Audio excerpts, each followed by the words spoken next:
Hello മക്കളെ, welcome back to എഡ്യൂവെൽ focus. അപ്പോൾ നമ്മൾ ഇന്ന് നോക്കാൻ പോകുന്നത് CBSE 10th കെമിസ്ട്രിയിലെ ഫസ്റ്റ് ചാപ്റ്റർ ആയിട്ടുള്ള കെമിക്കൽ റിയാക്ഷൻസ് ആൻഡ് ഇക്വേഷൻസിൻ്റെ റിവിഷൻ ആണെന്ന് പറയുമ്പോൾ ഈ ഒരു വീഡിയോയിൽ ഞാൻ ഇൻക്ലൂഡ് ചെയ്തിരിക്കുന്നത് ഇതിൻ്റെ ഫുൾ സമ്മറൈസ്ഡ് ആയിട്ടുള്ള ചാപ്റ്ററാണ്. അതായത് ഈ ചാപ്റ്ററിൽ നമുക്ക് എന്തൊക്കെയാണ് ആക്ച്വലി പഠിക്കാനുള്ളതെന്ന് സമ്മറൈസ് ചെയ്ത് പറയുന്നതാണ്. അപ്പോൾ ഇത് ഫോളോ ചെയ്താൽ തന്നെ നിങ്ങൾക്ക് ഏകദേശം ഒരു ധാരണ കിട്ടും എന്തൊക്കെയാണ് പഠിക്കാനുള്ളത്. ഇതിന് ശേഷം നമ്മളൊരു 3 ചാപ്റ്റർ ക്ലബ് ചെയ്തിട്ടാണ് ക്വസ്റ്റ്യൻസ് ഇടാൻ പോകുന്നത്. അപ്പോൾ എന്തായാലും ഈ ഒരു വീഡിയോയുടെ റെസ്പോൺസ് അനുസരിച്ചിട്ടായിരിക്കും ക്വസ്റ്റ്യൻസിൻ്റെ വീഡിയോ അപ്ലോഡ് ചെയ്യുന്നത്. അപ്പോൾ നമുക്ക് ചാപ്റ്ററിലേക്ക് പോവാം. അപ്പോൾ നമ്മൾ ഈ ഒരു ചാപ്റ്ററിൽ കെമിക്കൽ റിയാക്ഷൻസും അതിൻ്റെ ഇക്വേഷൻസ് എന്ന് പറഞ്ഞാൽ ആ റിയാക്ഷൻ നമ്മൾ ഫോർമുലയാക്കി എഴുതുന്നതിനെയാണ് ഇക്വേഷൻസ് എന്ന് പറയുന്നത്. അപ്പോൾ ഫസ്റ്റ് നമുക്ക് പഠിക്കാനുള്ളത് റിയാക്ഷൻ ഓഫ് മഗ്നീഷ്യമാണ്. ഒരു കെമിക്കൽ റിയാക്ഷൻ നടക്കുമ്പോൾ അവിടെ റിയാക്റ്റൻസും പ്രോഡക്ട്സും ഉണ്ട്. എന്താണ് റിയാക്റ്റൻസ്? കെമിക്കൽ റിയാക്ഷനിൽ പങ്കെടുക്കുന്ന ആൾക്കാരെയാണ് റിയാക്റ്റൻസ് എന്ന് പറയുന്നത്. രണ്ടോ അതിൽ കൂടുതലോ റിയാക്റ്റൻസ് കാണും. മേ ബി അതൊരു എലമെന്റ്സ് ആവാം, അല്ലെങ്കിൽ 2 കോമ്പൗണ്ട്സ് ആവാം. അപ്പോൾ ഇവർ കൂടി ചേർന്നിട്ട് പുതിയ ഒരാളുണ്ടാകുന്നു. ആ പുതിയ ആളെയാണ് നമ്മൾ പ്രോഡക്റ്റ് എന്ന് വിളിക്കുന്നത്. ഇവിടെ നമ്മൾ എടുക്കുന്നത് മഗ്നീഷ്യത്തിന്റെ റിയാക്ഷൻ ആണ്. അതായത് മഗ്നീഷ്യം നമ്മൾ കത്തിക്കുകയാണ്. നമ്മൾ കണ്ടിട്ടുണ്ടായിരിക്കും മഗ്നീഷ്യം റിബൺ ഒരു സിൽവർ കളർ പോലത്തെ ഒരു കളറാണ്. സിൽവർ ഒരു ഓക്സിഡൈസ്ഡ് ആയിട്ടുള്ള ഒരു കളറാണ് അതിന്. ആ മഗ്നീഷ്യം റിബൺ നമ്മൾ കത്തിക്കുക എന്ന് പറഞ്ഞു കഴിഞ്ഞാൽ കമ്പസ്റ്റ് ചെയ്യുക. കമ്പഷൻ എന്ന് പറയുന്ന റിയാക്ഷൻ ആക്ച്വലി എന്താണ്? ഓക്സിജനുമായിട്ട് റിയാക്ട് ചെയ്യുന്നതിനെയാണ് കമ്പഷൻ എന്ന് പറയുന്നത്. മഗ്നീഷ്യം റിബൺ കത്തിക്കുക എന്ന് പറഞ്ഞു കഴിഞ്ഞാൽ മഗ്നീഷ്യം ഓക്സിജനുമായിട്ട് റിയാക്ട് ചെയ്യുക. നമ്മുടെ ഇവിടുത്തെ റിയാക്റ്റൻസ് എന്ന് പറയുന്നത് മഗ്നീഷ്യവും ഓക്സിജനുമാണ്. Magnesium plus oxygen gives magnesium oxide. അങ്ങനെ മഗ്നീഷ്യം ഓക്സിജനും ചേർന്നിട്ട് ഉണ്ടായ നമ്മുടെ പുതിയ പ്രോഡക്റ്റ് ആണ് മഗ്നീഷ്യം ഓക്സൈഡ് എന്ന് പറയുന്നത്. ഈ മഗ്നീഷ്യം ഓക്സൈഡ് ഒരു വൈറ്റ് പൗഡർ ആണ്. ഇനി ഈ റിയാക്ഷനെ നമ്മൾ കെമിക്കൽ ഫോർമുല അല്ലെങ്കിൽ കെമിക്കൽ ഇക്വേഷനിൽ എഴുതിയതാണ്. മഗ്നീഷ്യത്തിന് നമ്മൾ Mg എന്നാണ് സൈൻ കൊടുക്കുന്നത്. ഓക്സിജന് O2 കൊടുക്കുന്ന എന്തുകൊണ്ടാണ്? ഫ്രീ ആയിട്ട് ഓക്സിജൻ നിൽക്കത്തില്ല, മോളിക്യൂൾ ആയിട്ടാണ് അറ്റ്മോസ്ഫിയറിൽ കാണുന്നത്. ഈ മഗ്നീഷ്യവും ഓക്സിജനും ചേർന്നിട്ട് മഗ്നീഷ്യം ഓക്സൈഡ് ഉണ്ടാകുന്നു. MgO എന്ന് പറയുന്ന മഗ്നീഷ്യം ഓക്സൈഡ് ഉണ്ടാകുന്നു. ഇതാണ് റിയാക്ഷൻ ഓഫ് മഗ്നീഷ്യം. ഇനി നമുക്ക് പഠിക്കാനുള്ളത് ബാലൻസിങ് ഓഫ് ഇക്വേഷൻ ആണ്. ബാലൻസിങ് ഓഫ് ഇക്വേഷൻ എന്ന് പറഞ്ഞു കഴിഞ്ഞാൽ നമ്മളൊരു ഇക്വേഷൻ എടുക്കുകയാണെങ്കിൽ അതിൻ്റെ റിയാക്റ്റൻറ്റ് സൈഡിലുള്ളതും പ്രോഡക്റ്റ് സൈഡിലുള്ളതുമായിട്ടുള്ള ഇലക്ട്രോണുകളുടെ എണ്ണം സെയിം ആയിരിക്കണം. റിയാക്റ്റൻറ്റ് സൈഡിലെയും പ്രോഡക്റ്റ് സൈഡുകളെയും ഇലക്ട്രോണുകളുടെ എണ്ണം എന്തായിരിക്കണം? സെയിം ആയിരിക്കണം. അതിനെയാണ് നമ്മൾ ബാലൻസിങ് ഇക്വേഷൻ എന്ന് പറയുന്നത്. നമുക്ക് ആദ്യം ഈ Mg plus O2 തന്നെ എടുത്ത് നോക്കാം. Mg magnesium plus oxygen gives magnesium oxide MgO. ഈ ഒരു റിയാക്ഷനിൽ നമുക്ക് നോക്കാം. ലെഫ്റ്റ് ഹാൻഡ് സൈഡിൽ എന്ന് പറഞ്ഞാൽ റിയാക്റ്റൻറ്റ് സൈഡിൽ ഒരു Mg ക്ലിയർ ആണ്, കുഴപ്പമൊന്നുമില്ല. ഇനി നമ്മൾ റൈറ്റ് ഹാൻഡ് സൈഡിലുള്ള Mgയുടെ എണ്ണം നോക്കണം. Mg മഗ്നീഷ്യം ഇവിടെയും 1 തന്നെയാണ്, പ്രശ്നമൊന്നുമില്ല. ഇനി ലെഫ്റ്റ് ഹാൻഡ് സൈഡിലുള്ള റിയാക്റ്റൻറ്റ് സൈഡിലുള്ള ഓക്സിജന്റെ എണ്ണം 2 ആണ്, എന്നാൽ ഇവിടെ 1 ഉള്ളൂ. നമുക്ക് ഇക്വേഷൻ ബാലൻസ് ചെയ്യുന്ന സമയത്ത് നമുക്ക് ഇതിൻ്റെ താഴെ കൊണ്ടുവന്ന് ഒരു 2 ഇട്ട് കൊടുക്കാൻ പറ്റില്ല. നമുക്ക് ഇതിൻ്റെ ഫ്രണ്ടിൽ മാത്രമേ ഇടാൻ പറ്റുള്ളൂ, അതായത് മൾട്ടിപ്ലൈ ചെയ്യാനേ പറ്റുള്ളൂ. അപ്പോൾ MgOയുടെ ഫ്രണ്ടിൽ ഒരു 2 ഇടുവാണെങ്കിൽ ഇങ്ങനെ 2MgO എന്ന് വരും. അപ്പോൾ ഇവിടെ നോക്കിക്കഴിഞ്ഞാൽ 2 ഓക്സിജൻ ആയി കഴിഞ്ഞു. 2 ഓക്സിജൻ ആവുന്നതിനോടൊപ്പം 2 മഗ്നീഷ്യവും ആയി കഴിഞ്ഞു. അപ്പോൾ ഇവിടെയും ഇക്വേഷൻ ബാലൻസ് ചെയ്യണം. ഇവിടെ 2 മഗ്നീഷ്യവും ഇവിടെ 1 മഗ്നീഷ്യമല്ലേ ഉള്ളൂ. അപ്പോൾ നമ്മളിവിടെ ഈ മഗ്നീഷ്യത്തിന് 2 കൊണ്ട് മൾട്ടിപ്ലൈ ചെയ്താൽ പോരെ. ഫ്രണ്ടിൽ ഇവിടെയും കൂടെ ഒരു 2 ഇട്ട് കൊടുക്കുമ്പോൾ ഇക്വേഷൻ ബാലൻസ് ആയി. ഇപ്പോൾ കറക്റ്റ് ആയില്ലേ? 2Mg plus O2 gives 2MgO. Equation balanced ആയി. ഇങ്ങനെയാണ് ഇക്വേഷൻ ബാലൻസ് ചെയ്യുന്നത്. LHS equal to RHS ആക്കുക.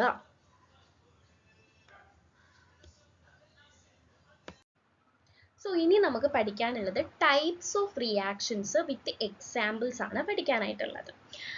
അപ്പോൾ അതിന് മുന്നേ ആയിട്ട് ബാലൻസിങ് ഓഫ് കെമിക്കൽ റിയാക്ഷൻ അല്ലെങ്കിൽ കെമിക്കൽ ഇക്വേഷനിൽ ഞാൻ 2 റിയാക്ഷൻസ് തന്നിട്ടുണ്ട്. അപ്പോൾ അത് ഞാൻ ചെയ്തിട്ടില്ല, മനഃപൂർവ്വം സ്കിപ്പ് അടിച്ചതല്ല, അത് നിങ്ങൾക്ക് ചെയ്യാൻ വേണ്ടിയിട്ടാണ് തന്നിരിക്കുന്നത്.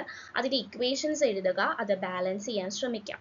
ബാലൻസിങ് ഓഫ് ഇക്വേഷൻ ഞാൻ പ്രത്യേകമായിട്ടൊരു ഷോർട്സ് ആയിട്ട് ഇടുന്നുണ്ട്, ഒരു വീഡിയോ ആയിട്ട് ഞാൻ ഇടുന്നുണ്ട്. അപ്പോൾ നിങ്ങൾ അതും കൂടി ഒന്ന് നോക്കുക. ഓൾറെഡി നിങ്ങൾ ബാലൻസിങ് ഒക്കെ പഠിച്ചിട്ടുണ്ട്, ജസ്റ്റ് ഞാൻ പറഞ്ഞിട്ടുമുണ്ട്. സോ നമുക്ക് LHS RHS ആയിട്ട് എഴുതി ഉള്ളൊരു കുഞ്ഞു വീഡിയോയും കൂടി ഞാൻ അപ്ലോഡ് ചെയ്യാം. അപ്പോൾ അത് കണ്ടതിന് ശേഷം അറിയാമെന്നുള്ളവർ ആ ഇക്വേഷൻസ് ചെയ്യാം. ഓക്കെ, സോ അപ്പോൾ നമ്മൾ അത്രയും ബാലൻസിങ് പറഞ്ഞുകൊണ്ടിരുന്നു കഴിഞ്ഞാൽ നമ്മുടെ വീഡിയോ കുറേ അധികം ലെങ്തി ആയി പോകും, അതുകൊണ്ടാണ്.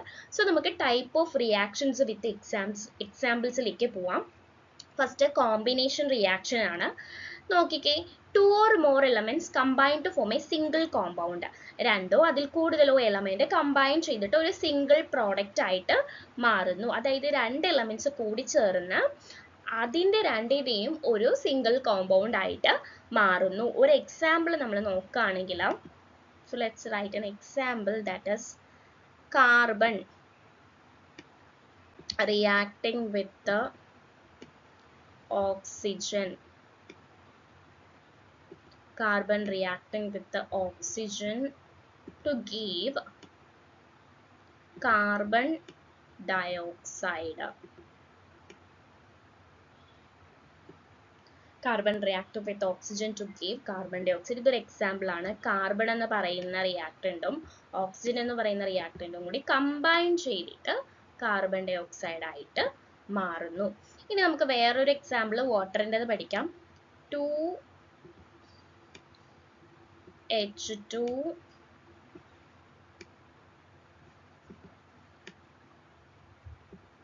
plus O2 gives 2H2O.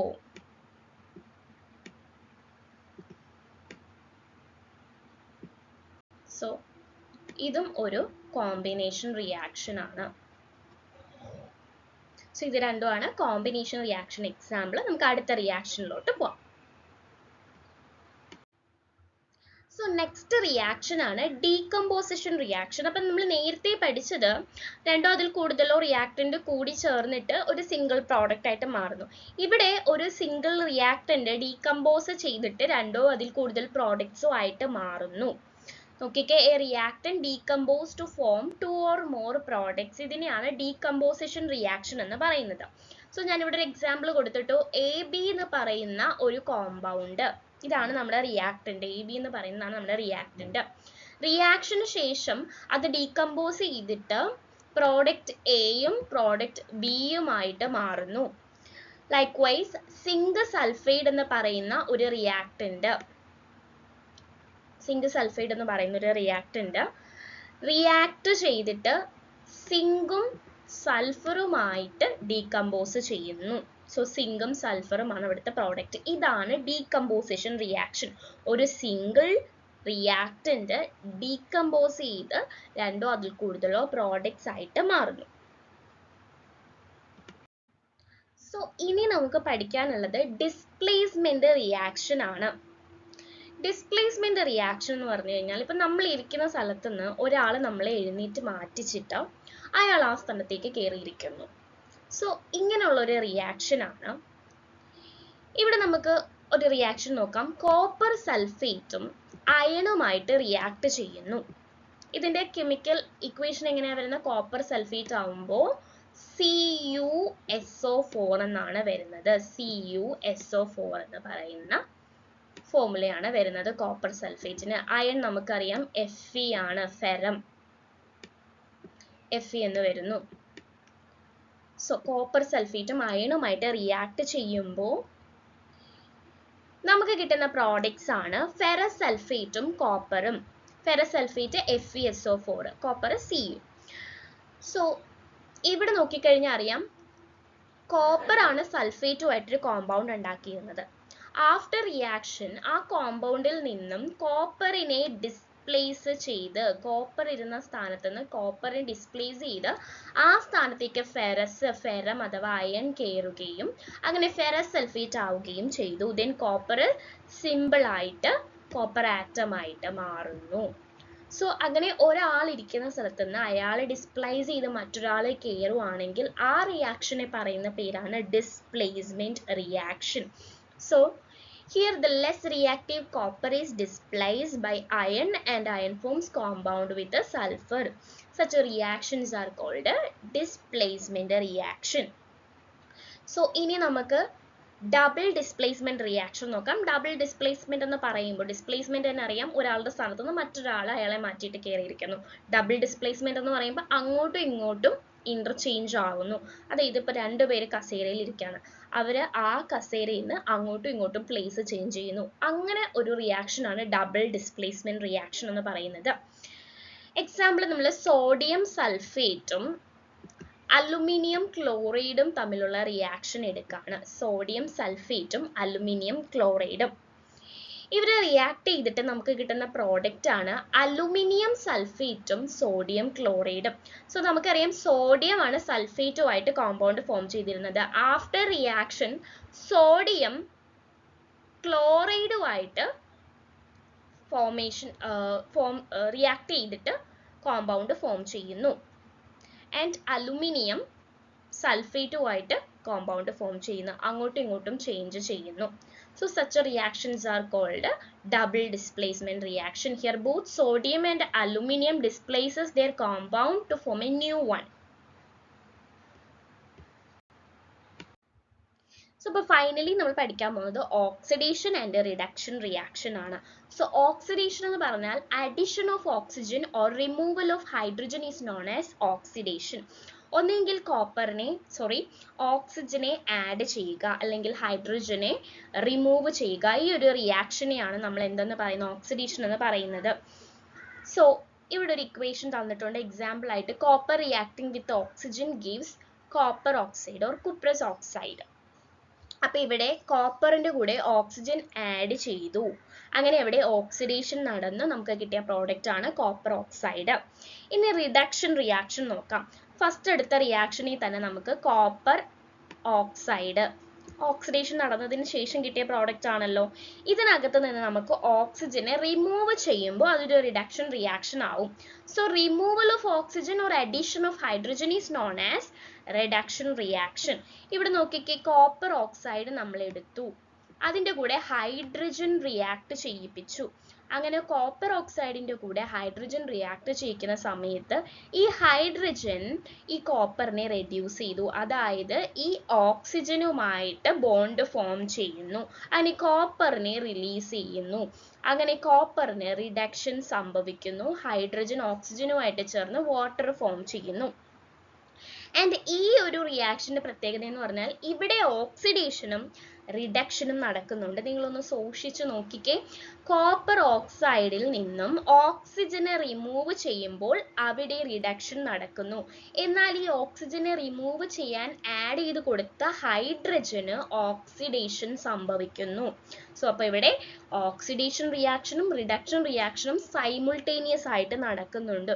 So അങ്ങനെ ഒരുമിച്ച് ഓക്സിഡേഷൻ റിഡക്ഷൻ റിയാക്ഷൻ നടക്കുകയാണെങ്കിൽ സച്ച് റിയാക്ഷൻസിനെ നമ്മൾ വിളിക്കുന്ന പേരാണ് റിഡോക്സ് റിയാക്ഷൻസ്.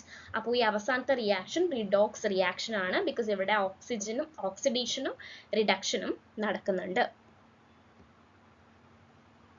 സോ ഫൈനലി നമുക്ക് പഠിക്കാനുള്ളത് കൊറോഷൻ ആണ്. സോ കൊറോഷൻ എന്ന് പറഞ്ഞു കഴിഞ്ഞാൽ മെറ്റൽസ് നശിക്കുന്ന പ്രോസസ്സിനെയാണ് കൊറോഷൻ എന്ന് പറയുന്നത്. എയർ അല്ലെങ്കിൽ ഓക്സിജനുമായിട്ട് റിയാക്ട് ചെയ്ത് അല്ലെങ്കിൽ മോയ്സ്ചറുമായിട്ട് റിയാക്ട് ചെയ്ത് മെറ്റൽസ് കംപ്ലീറ്റ്ലി ഡിറ്റീരിയോറേറ്റ് ആവുന്ന പ്രോസസ്സിനെയാണ് എന്തെന്ന് പറയുന്നത്, കൊറോഷൻ എന്ന് പറയുന്നത്. Corrosion is the primary means by which metals deteriorate. Most metals corrode on contact with water and moisture in the air. Acids, base, salts, oils, aggressive metals, polishes and liquid chemicals. So മിക്ക മെറ്റൽസും choroid ചെയ്യാറുണ്ട് വാട്ടറുമായിട്ടും, അതുപോലെ തന്നെ acids, base, സോൾട്ടുകൾ, ഓയിലുകളായിട്ടൊക്കെ കോണ്ടാക്റ്റിൽ വരുമ്പോൾ metals എല്ലാം നശിച്ചു പോവാൻ സാധ്യത കൂടുതലാണ്. അത് കൂടാതെ ഈ പറയുന്ന ഗ്യാസസ് gaseous materials ആയിട്ടുള്ള acid vapours, formaldehyde, ammonium gas, sulphur gas, ഇതൊക്കെ അടങ്ങിയിട്ടുള്ള ഗ്യാസുമായിട്ട് കോണ്ടാക്ട് വരുമ്പോഴും എല്ലാം മെറ്റൽസ് നശിക്കാറുണ്ട്. ഇതിൻ്റെ ഇപ്പുറത്ത് ഞാൻ താണ്ടെ ഒരു കൊടുത്തിട്ടുണ്ട് കൊറോഷൻ്റെ, ഇരുമ്പിൻ്റെ. കണ്ടോ, ഇരുമ്പൊക്കെ നമ്മൾ കണ്ടിട്ടുണ്ടായിരിക്കും നന്നായിട്ട് തുരുമ്പിച്ചിട്ട് പൊടിഞ്ഞു പോകുന്നത്. സോ ആ മെറ്റൽസ് കംപ്ലീറ്റ്ലി നശിച്ചു പോകും കൊറോഷൻ വന്നു കഴിഞ്ഞാൽ. കൊറോഷൻ പ്രിവെന്റ് ചെയ്യാനുള്ള മാർഗങ്ങൾ എന്തൊക്കെയാണെന്ന് ചോദിച്ചു കഴിഞ്ഞാൽ അത് പെയിന്റ് ചെയ്യുക, ടാർണിഷ് അടിക്കുക എന്നൊക്കെ ഉള്ളതാണ്.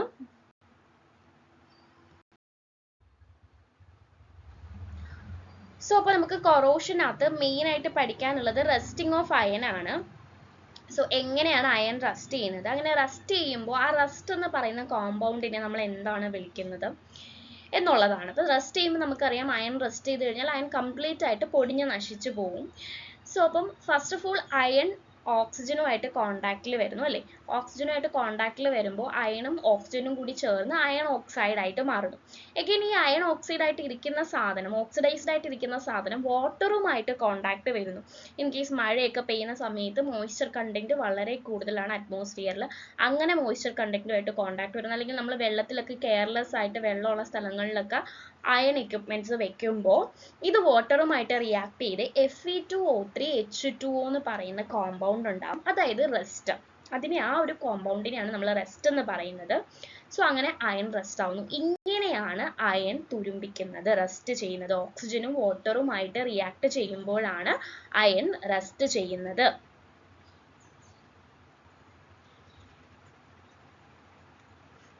ക്ലിയർ ആണല്ലോ?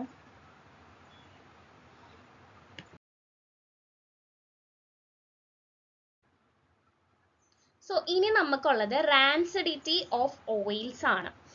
അതായത് ഈ പറയുന്ന പോലെ മെറ്റൽസ് ഓക്സിജൻ അല്ലെങ്കിൽ മോയ്സ്ചർ കണ്ടന്റുമായിട്ട് റിയാക്ട് ചെയ്ത് നശിക്കുന്നത് പോലെ തന്നെ ഓയിൽസും ഇതുപോലെ ഓക്സിജനുമായിട്ട് റിയാക്ട് ചെയ്ത് നശിച്ചു പോവാറുണ്ട്. സോ അതാണ് റാൻസിഡിറ്റി എന്ന് പറയുന്നത്. Rancidity is the development of unpleasant smell in fats and oils which are often accompanied by changes in their texture and appearance.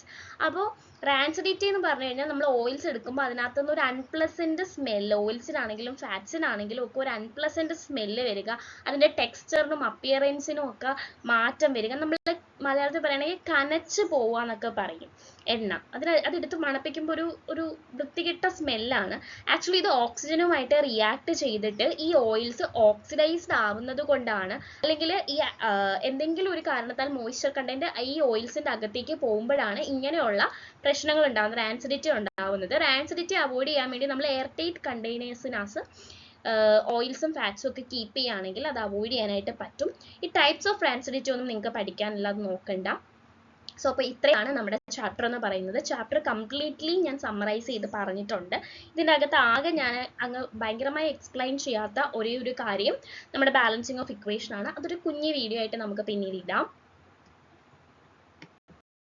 Like ചെയ്യുക, സബ്സ്ക്രൈബ് ചെയ്യുക. നിങ്ങൾക്ക് എന്തെങ്കിലും ഡൗട്ട് ഉണ്ടെങ്കിൽ കമൻ്റ് ആയിട്ട് ചോദിക്കുക. പിന്നെ നോട്ട്സ് വേണം എന്നുണ്ടെങ്കിൽ ഡെഫിനറ്റ്ലി ഞാൻ PDF ആയിട്ട് നോട്ട് തരുന്നതായിരിക്കും. എഗെയിൻ നിങ്ങൾ ഇതെല്ലാം കംപ്ലീറ്റ് ചെയ്തിട്ടുള്ള ചാപ്റ്റേഴ്സ് ആണ്. അപ്പോൾ നിങ്ങൾക്ക് ഒന്നും കൂടി ഒന്ന് നന്നായിട്ട് തെറോ ആവട്ടെ എന്ന് പറഞ്ഞിട്ടാണ് ഈ വീഡിയോ ചെയ്യുന്നത്. ഞാൻ പറഞ്ഞല്ലോ ഒരു 3-4 ചാപ്റ്റർ ഇത് കണക്ക് ഒന്ന് സമ്മറൈസ് ചെയ്ത് പറഞ്ഞിട്ട് അതിൻ്റെ എല്ലാം കൂടി ക്വസ്റ്റ്യൻസ് നമുക്ക് ക്ലബ് ചെയ്ത് PYQs ഒക്കെ ചെയ്യാം. അപ്പോൾ താങ്ക്സ് ഫോർ വാച്ചിങ് വീഡിയോ.